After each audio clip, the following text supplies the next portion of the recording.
WAMA, Western Australian Multicultural Association, which provides service to immigrants and newcomers to Australia. What does it provide WAMA to the community, and what are its goals? These and many more questions are answered by our guest today, the President of Association, Mr. Franco Smargiassi. Wonderful. Thank you. It's a pleasure and honor to be here. Welcome, and we are happy to have you today in our episode. Well, we'll start. Can you introduce us WAMA organization or association, and what are its objectives, and when it was established? WAMA stands for the West Australian Multicultural Association. We actually established it in the year 2013. Mm-hmm. So it's a relatively new association. Yeah. Yes, we've not been here for that long. Yeah. We, in general, would you like a little tiny story as to how it all happened? Mm-hmm. In a bit before that, in the year 2006, I was involved with an association called the Abruzzese Immigrant Association. And Abruzzese? Yes, and Abruzzese is the region where I was born. Oh, yeah. In central Italy, on the other side of Rome, on the east coast. Okay. So the association, through largely the effort of the president, who unfortunately has passed away, and we were born in the same town. Mm. His name was Albert Di Lallo. Albert Di Lallo. Di Lallo. Is it Italian? Yes, in the same town we were born. Mm-hmm. Very capable man. He was a barber by profession. Ah. But a very capable man. And he created this association. Yeah. And I indirectly got involved with it because I needed an association to do some of my work that I was hoping to get done. Mm-hmm. So we then collaborated. Yeah. And at the time, this is 2006, the Abruzzese Immigrant Association was in the process of constructing a monument for the migration. Oh, yeah? That was the idea. Mm-hmm. And so I got involved with that. And in 2007, we inaugurated it. Uh-huh.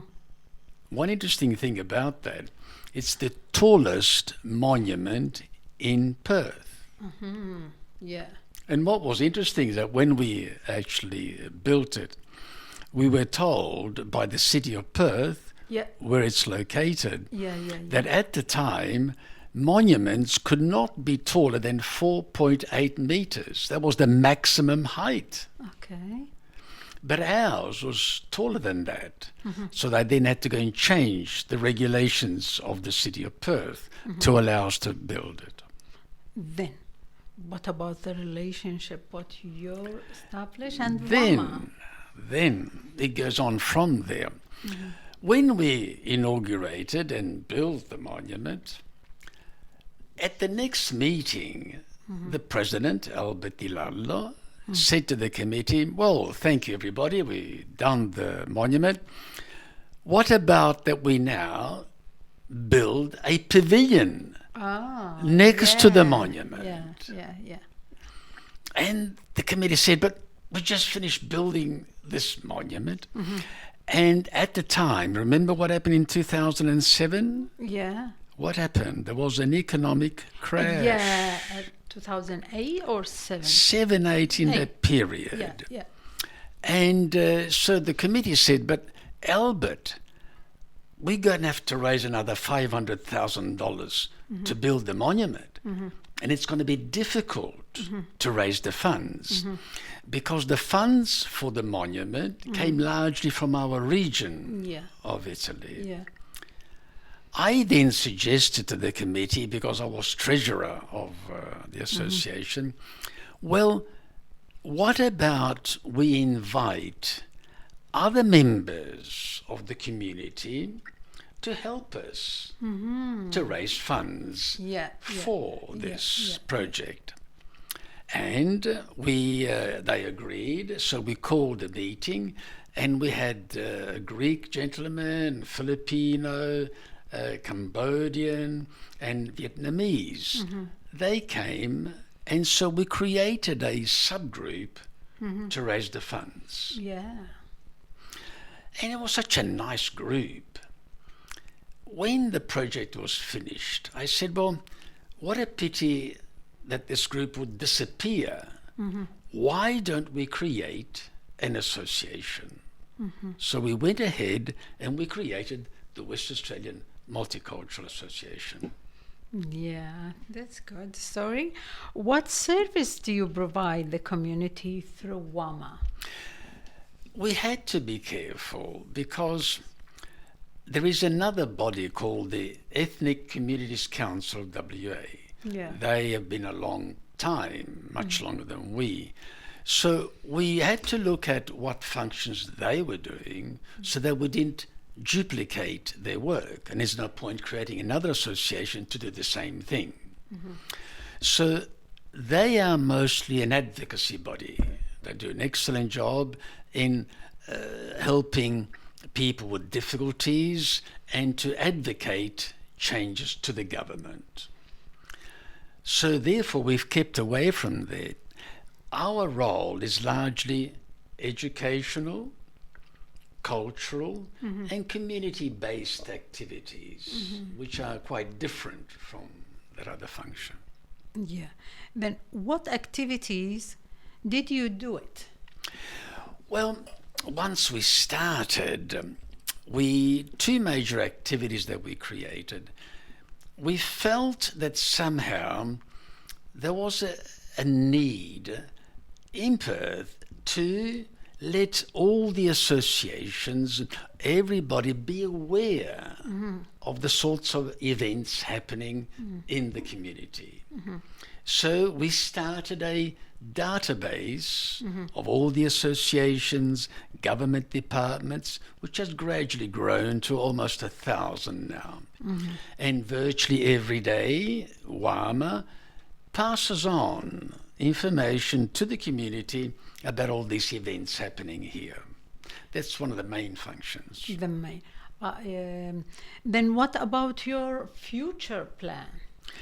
Well, oh, by the way, we also, in the process of another thing we do, and we are keen about that, is that gradually here in Perth, in Australia, over the years, there's a tendency for people to lose their culture, to lose their language, to lose their traditions. Yeah.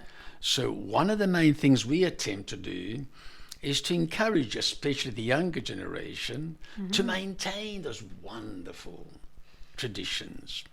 So we started, we're doing the 7th one this year, the Multicultural Youth Talent Show, so that young people from the age of 5 to 18, singing, music, dancing. Their original countries.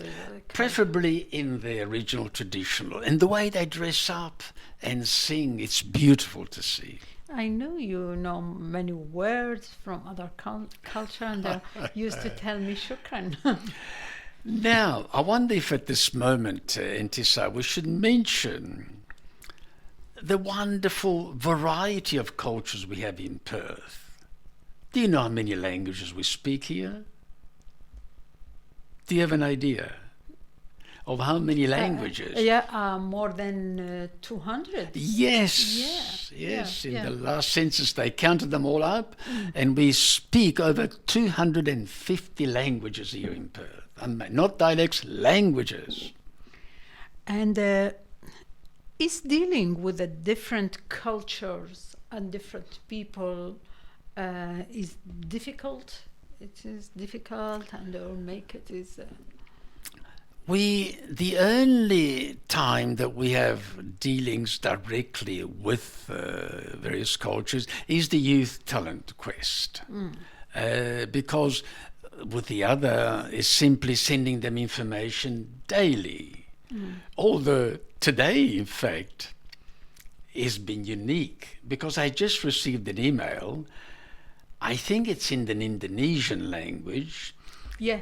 You told me you can read it.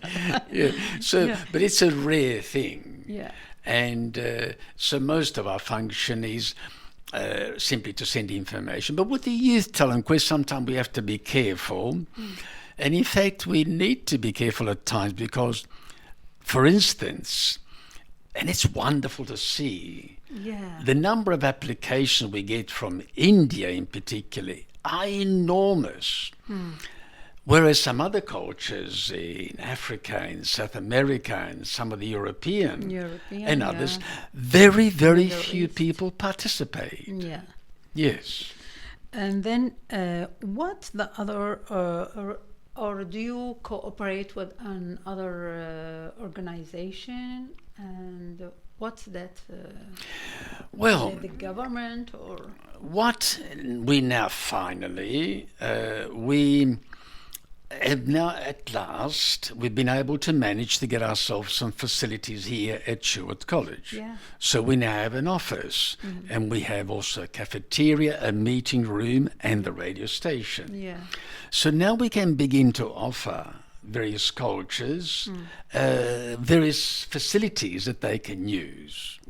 And so we have begun the process so that we've got Saudi Arabian students from the universities. They come and use our facilities. Good. We have the Russians, we have the Filipinos, and so on. Then even with the student at the study at the university, you cooperate with them? There is an association. They're looking for a place to meet, and they can come and meet here, which they've done so. Wow, that's good. Then how is your organization funded? Which is, that you do a lot on the is a little problem because we are a volunteering body. Yeah. And we need to find substantial funds to cover our rent and other costs here. Yeah.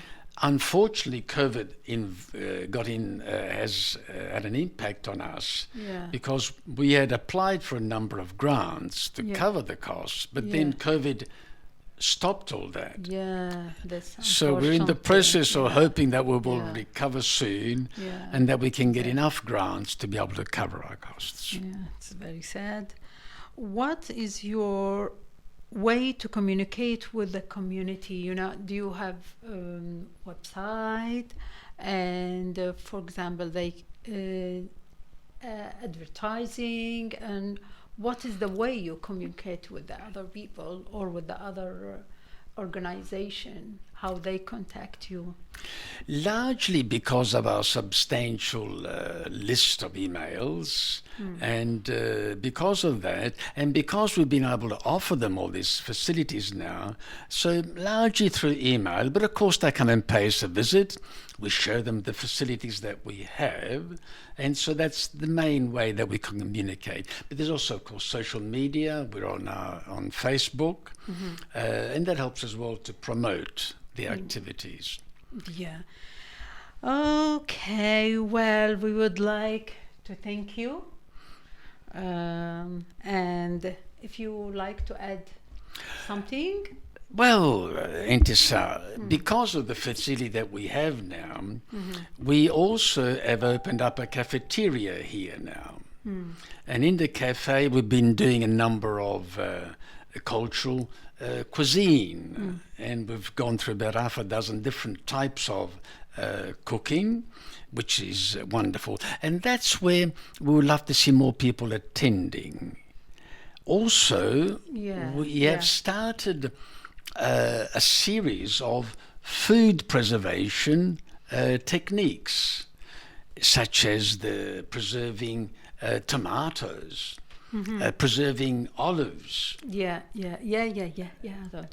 olives, yes. I And know that. soon we'll be doing, in fact tomorrow, we're going to be showing how to make the traditional liqueurs from Italy, limoncello. Limoncello. I like your accent, Italian accent. This has a nice sound. Yeah. It's like music. Okay, then we would like to thank you to have you today, and thank you from me, Entisar Daham. Wonderful. And shukran and keep up the wonderful work that your folks are doing.